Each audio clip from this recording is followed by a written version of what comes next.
Bonjour et bienvenue à toutes et à tous. Aujourd'hui, on se penche sur une question vraiment fondamentale pour beaucoup de croyants. Comment est-ce qu'on reçoit le Saint-Esprit? Bonjour. Oui, c'est une question qui est au cœur de la foi chrétienne. Et notre source du jour, c'est la préface d'un livre au titre très direct. Comment pouvons-nous recevoir le Saint-Esprit comme un don? Voilà. Et l'auteur, il ne prend pas de pincettes. Il dit d'emblée que le salut et la présence du Saint-Esprit, c'est les sujets les plus importants, mais aussi les plus mal compris. C'est ça. Le ton est donné, quoi. Il y a une vérité, une seule, qui aurait été perdue ou déformée, et ce livre prétend la restaurer. Notre mission, du coup, c'est de décortiquer cet argument pour comprendre la voie unique que l'auteur propose. Et on va voir à quel point elle est exclusive. Oui, il part d'un constat assez dur. Pour lui, beaucoup de gens, ils croient en Jésus, mais ils n'ont pas ce qu'il appelle la connaissance correcte. Comme s'il leur manquait une pièce du puzzle, en fait. Exactement. Et il se positionne comme celui qui va tout remettre en ordre, en se basant sur une seule chose, la parole écrite. Alors si tout le monde se trompe, quelle est sa solution? Il donne un nom qui sonne un peu comme une formule magique, le bel évangile de l'eau et de l'esprit. Qu'est-ce que c'est que ça? Alors ça, c'est vraiment le cœur de sa thèse. C'est la clé unique. Le texte utilise même une métaphore assez forte. Ah oui, Laquelle? il dit que cet évangile a la puissance de la dynamite. Carrément, une dynamite capable de faire exploser tous les péchés du monde. Une bonne fois pour toutes. Waouh! La dynamite. Rien que ça. L'idée, c'est pas juste de pardonner le péché, c'est de l'annihiler, de le détruire complètement. C'est l'idée. Et pour ça, il faut être, je cite, qualifié. Qualifié. D'accord. Alors, l'eau et l'esprit. Il faut qu'on décortique un peu ça. L'eau, ça correspond à quoi exactement dans sa vision? L'auteur est très très précis là-dessus. L'eau, pour lui, c'est une référence directe au baptême de Jésus, par Jean-Baptiste dans le Jourdain. Mhm. Et attention, ce n'est pas juste un symbole, c'est le moment précis où Jésus aurait pris sur lui tous les péchés de l'humanité. C'est un point de départ qui le différencie déjà de beaucoup d'autres courants. C'est fascinant parce que d'habitude, on met l'accent quasi exclusivement sur la croix, n'est-ce pas? Mais lui, il dit que tout commence avant, au baptême. Voilà, Et donc, l'esprit, dans sa formule, ça renvoie au sang de la croix? exactement. Le sang de la croix, c'est le jugement que Jésus subit pour ses péchés qu'il a déjà pris. Donc les deux sont indissociables. Pour lui, croire juste en la croix, c'est avoir que la moitié de l'histoire, quoi. Je vois.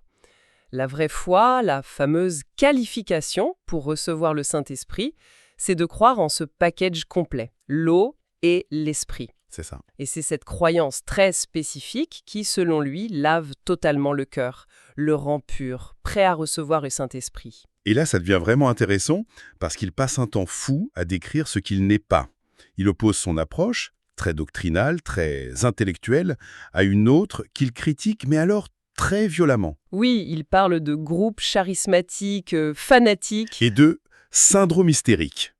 C'est fort comme termes. Ah oui, et la description qu'il en fait est très imagée. On est plongé dans ce qu'il appelle des réunions d'attente du Saint-Esprit. Oui, on y est presque. Il décrit les gens qui frappent des mains, les chants avec une ferveur extrême, un prédicateur qui crie « Repentez-vous de vos péchés ?» L'ambiance monte, monte, jusqu'à un état de frénésie. C'est son mot. C'est ça. Et les détails sont intenses. Les gens crient « Seigneur » 3 fois de suite. Ils implorent le Saint-Esprit jusqu'à s'enrouer.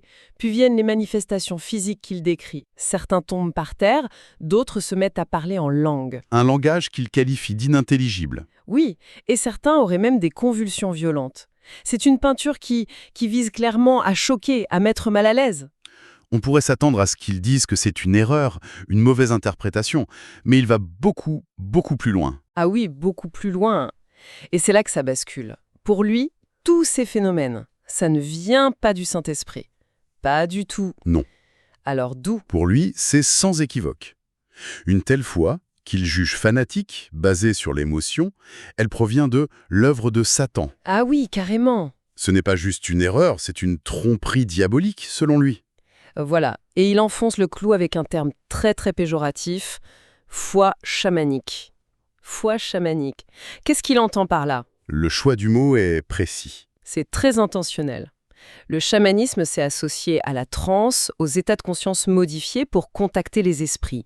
En utilisant ce mot, il accuse ces chrétiens de ne pas suivre la Bible, Mais mais de pratiquer une sorte de mysticisme païen, centré sur l'émotion brute, la sensation. c'est ça. Il oppose ça à sa vision à lui, qu'il juge pure, intellectuelle et surtout basée uniquement sur le texte. Il va même jusqu'à dater l'origine de ce qu'il appelle le mouvement du Saint-Esprit mal orienté, au début du 19e siècle, en disant que ça a semé la confusion partout. Et tout ça l'amène à sa question centrale, la question clé. Qui est? Le Saint-Esprit, qui est la sainteté même par définition, peut-il vraiment demeurer dans le cœur d'un pécheur? Et sa réponse, on s'en doute, est Un non catégorique. absolu. Attends une seconde. Ça, c'est une affirmation qui a des conséquences énormes. La plupart des chrétiens vivent leur foi comme une lutte, non? Une lutte constante contre le péché. Bien sûr. Mais lui, il est en train de dire que si une personne se sent encore pécheresse, même si elle croit en Jésus, Alors l'Esprit qui est en elle n'est pas le Saint-Esprit. ça pourrait même être un mauvais esprit.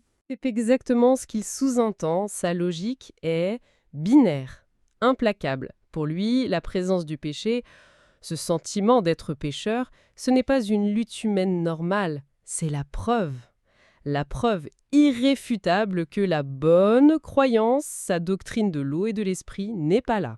Il n'y a pas de zone grise, en fait. Aucune. Soit tu crois correctement, et dans ce cas tes péchés sont, je cite encore, totalement anéantis, soit tu te sens encore pécheur, et dans ce cas, ta croyance est fausse. Point. On commence à voir la psychologie derrière ce système. Ça offre une certitude absolue. C'est la fin du doute, de l'ambiguïté. C'est presque mathématique. Oui, c'est ça. Si tu crois en A, l'eau, plus B, l'esprit, le résultat est C, zéro péché et le Saint-Esprit. Si tu n'as pas C, c'est que ton calcul est faux. Et on peut imaginer l'attrait psychologique que ça peut avoir. Dans un monde plein de doutes, un système qui te dit « voici la clé » et la preuve que ça marche, c'est que tu ne te sentiras plus jamais coupable. Ça peut être incroyablement rassurant. Ça élimine toute l'incertitude. Ton état intérieur devient la preuve tangible de la vérité de ta doctrine. Exactement. Et la promesse finale, si on accepte cette vérité, elle est immense. Le texte est très clair là-dessus. Oui, il conclut sa préface avec une assurance totale.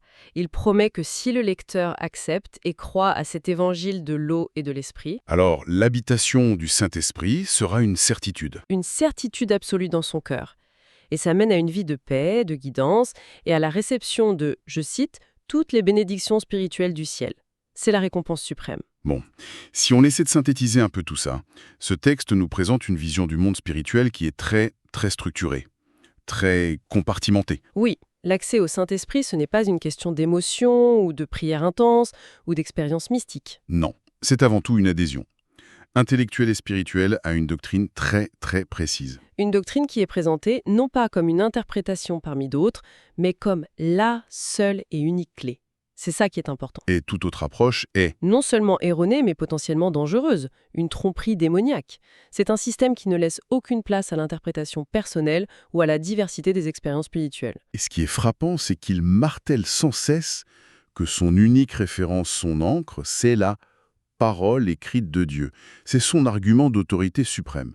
Absolument, et c'est là qu'on touche, je trouve, au paradoxe central de tout ce qu'on vient de dire. Vas-y.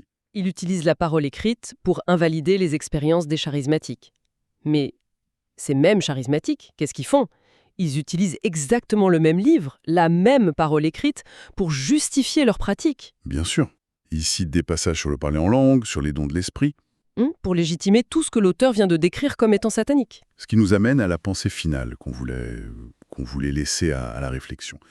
Si tout le monde revendique le même texte comme sa source d'autorité ultime, infaillible, mais que cette même source mène à des conclusions aussi radicalement opposées, Qui s'excluent mutuellement. comment une personne peut-il alors déterminer objectivement quelle interprétation est la bonne? Voilà.